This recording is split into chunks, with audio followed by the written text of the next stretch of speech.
So today I'm going to share with you a resource for mental and emotional health for children that is biblically based. Hi, welcome. Thanks for joining me as I share this resource with you. If you're new here, I am a young homeschooling mom. I have 3 children. 2 of them will be in school this year in preschool and kindergarten. I'm a homeschool graduate myself, and I have loved getting to experience it from the teaching side. There are challenges, but there's also a ton of joys and just satisfaction in the process for me. So today I'm going to share with you a resource that I've been flipping through, getting familiar with, and I want to give you a look inside. If you like this kind of content, like and subscribe, hit the notification bell so you don't miss future videos, and I'll show you what I have. So this is called A Biblical Worldview on Mental Health for Children, and it's by Natalie Duhon. And she has more than 10 years of experience in the mental health field. I'm going to link her Facebook business page below, so go check that out if you want to see more about her. And I want to say thank you to her because she did give me this free PDF in exchange for my review. Now, before I go further, with free reviews. So I only review items that I intend to use within my homeschool in exchange for a free product. So I've had people offer me a product and I've turned it down because I did not intend to use it in my homeschool, not because I thought it was a bad product, but I want to be able to keep my reviews honest, and I like to be able to give people good reviews. And so in order to keep my channel honest and not just promoting things because I'm getting things, I really tried to only accept things that I plan to use within my own homeschool. Now, plans change. Sometimes you decide that you're going to use something, and then before you even start your next homeschool year, it changes. So give me some grace in that. Things do change. But when I review an item that I've accepted, I will have planned to use it at that time. And you should see the vast majority of things that I've reviewed in my homeschool picks at some point, if it's something that I was given free as a product. So she did send this to me. She sent me the PDF. She does have a PDF option on Teachers Pay Teachers and a hard workbook option on Amazon, and I'll link both of those below as well. The target age for this curriculum is grades 1 through 6. That being the case, I will not be using it this year with my preschooler and kindergartner. They're just a wee bit too young. So I plan to leave this on the shelf for a year or two and pull it out when they're maybe 1st and 2nd grade would be kind of ideal. Maybe 1st in kindergarten would work as well, just depending on their emotional maturity and kind of what I feel like, if I feel like they're ready for this. I think it can be flexible.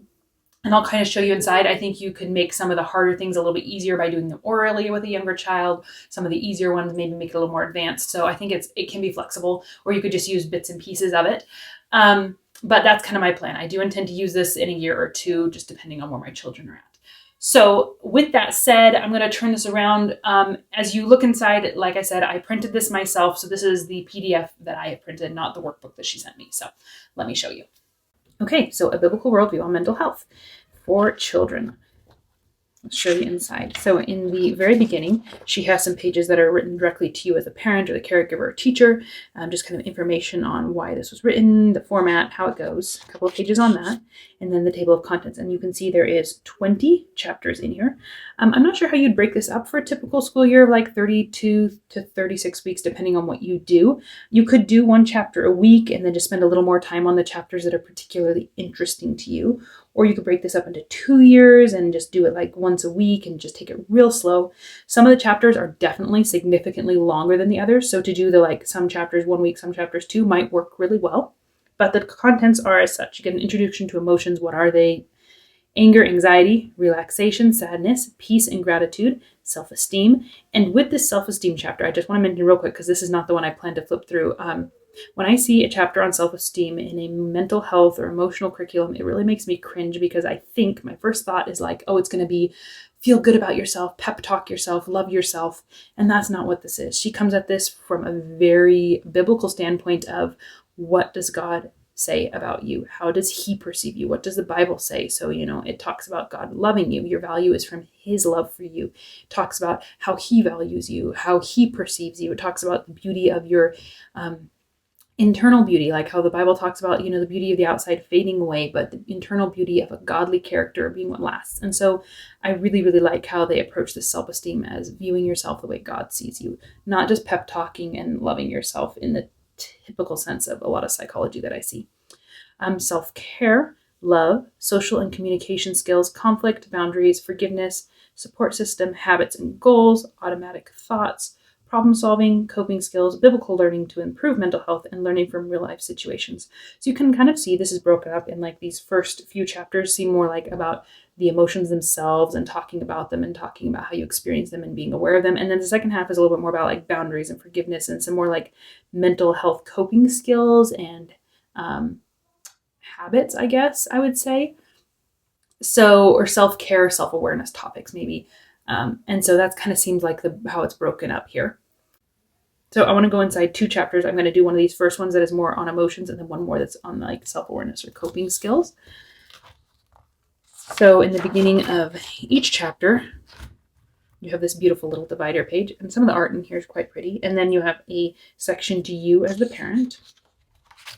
And then for the emotions, she has this little picture where it goes, the word that's most common that most little kids will be aware of, mad. But then it gives you other synonyms for mad: cranky, grumpy, annoyed, frustrated, furious.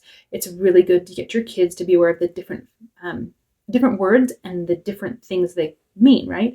You can be mad, but grumpy and annoyed are 2 different things. Furious and frustrated are 2 different things and are coming from 2 different places. So then she has this little reading section for you on anger. It has a lot of verses quoted. It talks about how do you recognize this emotion? Like how do you know when you're mad? What physical things do you do? Do you clench your fist? Do you grind your teeth? And then it has some very practical little things to do. So draw your anger. And she gives you some examples down here of little 8 kids, what they drew when they thought anger, right? Most of these emotional chapters have a place to journal. So it says, think about the last time you felt angry. What thoughts did you have? How did you feel? What was happening around you? So trying to get the kids just to kind of be aware and recognize. Color where you feel anger in your body. And I really, really like that. And again, she has a little example. This little girl did rolling her eyes, clenching her teeth, and stomping. So she colored those parts of her body. And then it uses a thunderstorm kind of as an example for anger. And when thunderstorms approaching, we see clouds, we see warning signs of the storm. And so then she has children write down, what do you recognize when you get angry? What are things that happened prior? Do you clench your teeth? Do you start rolling your eyes? Do you just start getting tight or anxious? What are the signs for you? And then she talks about acceptables and not acceptable ways of responding to your anger, behaviors that are okay and are not. And then teaching children to look on their anger on a scale. So the worst ever anger to calm and no annoyance. And kind of talk through that a little bit. If your anger had a temperature, how high would it be, right? And then she wants children to think about the angry triggers, what causes them to become angry. So you can write them down and use the scale, again, rating what is the most angry and what's least angry, what causes you anger quickest, what doesn't. This is one of the longer chapters, I would say. And then on this thermometer, talk about, so again, just a visual, but talk about some ways that you can cool down your anger. So when you get angry, what are ways that you can start to cool yourself down? It has this Bible verse, and it's talking about hiding God's word in your heart. So copy the following verse, and then get some ideas of singing or memorizing scriptures that are applicable to the emotion we're dealing with. It has a little prayer that they have for the child, and then they can write their own prayer. Think about the last time you were angry. What happened? What was your role? What could you have done to help? So just kind of thinking about anger. What happened? How could you have responded differently? How did you respond?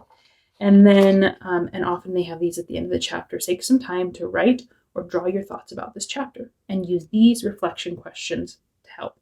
Now, and you can see why I would say that these chapters have kind of a range. Some of these activities my kindergartner could totally do, and some of these would be a little beyond her. So I think you can make them more flexible, like doing some of these writing or journaling things as oral questions instead. Instead of saying, take some time to think about it and write it down, you could prompt them with some questions and help them kind of process through orally. Or you could wait till they're a little bit older and let them just do it themselves, depending on if you're looking for something more independent or something more guided by you. But I wouldn't have a child do this solely independent. I think this is something that's really healthy for you as a parent to be involved in. So while they can do some of the activities independent, I would really make sure that you're coming back together and talking about it. Because it's healthy for you to know what their triggers are. Like, these are good things for you to know about.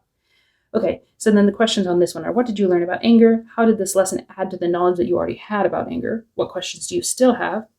Name one thing that you can begin to do to identify your anger and express it in a healthy manner. Look up the definition of anger and then find out what the Bible says. What are the similarities and differences? So I like that it does ask this, what's something that you can do? It doesn't just leave you with, meh. It actually gives something practical to talk about with your child and a game plan, I guess. So that's one chapter of just kind of the inside of the book regarding emotions. And then I want to go over to one of these other chapters that's not so much centered on emotions, but more on like boundaries or I don't know, habits, health, mental health, maybe that's kind of how to categorize it versus emotional awareness. So this is on support system, and it's teaching children how to build and what their support system is like. And that's super healthy for a child to know, who do you go to when you need help? Who is your support system? And they give some ideas, right? You have your neighbors, your family, your friends, caregivers, church leaders, homeschool groups, right? It talks about how Adam shouldn't have been, God didn't want Adam to be alone, so he made him a helper, right? Because it's easier to defeat one person than many. And then they ask the child to draw or write down the names of specific people who love and support them. And then they ask them some support stuff. You told them how much you appreciate them. After you draw them, pray for them. Create a thank you card. So not just who supports you, but how can you support those who are in your life and who love you. Pick the 5 people whom you look up to and ask them their favorite Bible verse. Ask them to share why that verse holds significance. So getting some wisdom from those people. What are some qualities that make a person a good friend, and how can you be a good friend? So this is super healthy for kids to recognize qualities in other children that make a good friend, but also how are they being a good friend or not, right? So, and then some verses reflecting friendship. And then the same question, take some time to write or draw your thoughts about this chapter and use the reflection questions on the next page to guide you. So again, like I said, some chapters are much shorter. This one was much shorter than the last one. Why is it important to have a healthy support system? What are members of your support system? Who are they? How do they help you? How does this lesson add to the knowledge you already had? What questions do you still have? What does the Bible say about our relationships with others and leaning on each other's support? And is there somewhere or someone in your life who needs your support? How can you help them? So this was a much shorter, much simpler chapter. You could do one activity a day and do that whole thing in a week. You could do a couple if you wanted to, make it more frequent. So that's kind of just an insight of how these lessons go. And then at the back, she has an appendix. So let me kind of show you what that has. She has an emotion log for you to help. So fill out this emotion log for 1 week and notice that you experience many emotions in one day. Pay attention to any patterns you see and what did you learn about yourself. And then she has a sample of it filled out. She has some answer keys for some crosswords and some activities that are in there. And then she has some coloring pages that go with some of these activities. And I like that, especially for littler kids, to have some of the more simpler things if you wanted to include a younger child in this. And then I'm not sure, I haven't seen where these particular pages go. I'm not sure if you color them in with a particular activity or if you cut them out, and that's why she has extras. But these would apply to specific lessons. So these are some work pages that are extra. More just work pages in here. There's a memory match game, and so these are your cutouts for that. They're very pretty. And then some bingo cards in here that would apply to a specific lesson. Unscramble the emotion words, bingo cards. And again, I haven't seen exactly where these plans. I don't know if there's a point where she tells you to do or if these are just extra resources to bring in. I haven't seen that yet. And then she has some beautiful Bible posters to display on your room as you come to the areas where these would be applicable. There's not one for every chapter, but you could definitely see where these would apply, and that you could print them and laminate them and put them up if you have like a homeschool wall or a board. And they're beautiful, beautiful reminders of what you've been talking about already. And then in this very back, she has recommended reading for children. So on thoughts, on emotions, on social skills, on self-esteem, on boundaries, and then just other miscellaneous and some other recommended resources for children. And then some recommended reading for parents or caregivers, and some other recommended sources for parents and caregivers, and then your references that she references throughout, and a little bit about the author. So I like this. I think it's really simple. I don't think it would take a lot of work to implement as a parent, but I think it could be a great jumping off point for some good conversations. And you might not follow this exactly to the T. You might do some things, and then, if your child's really delving in, you might need to branch out even deeper than this. But I think this is a great place to start, especially if you don't know where to start the conversation about emotions and mental health and boundaries and all those things. I think this gives you a really simple way to start that conversation. So that is a look inside. Hopefully that gives you kind of an idea of the function and the format and kind of how it's designed, and if you would be interested in it. I'm trying to think, any comments? I guess the one comment that I might have for the PDF in particular, since I haven't seen inside the hard workbook or the hard copy, I can't make an opinion on that.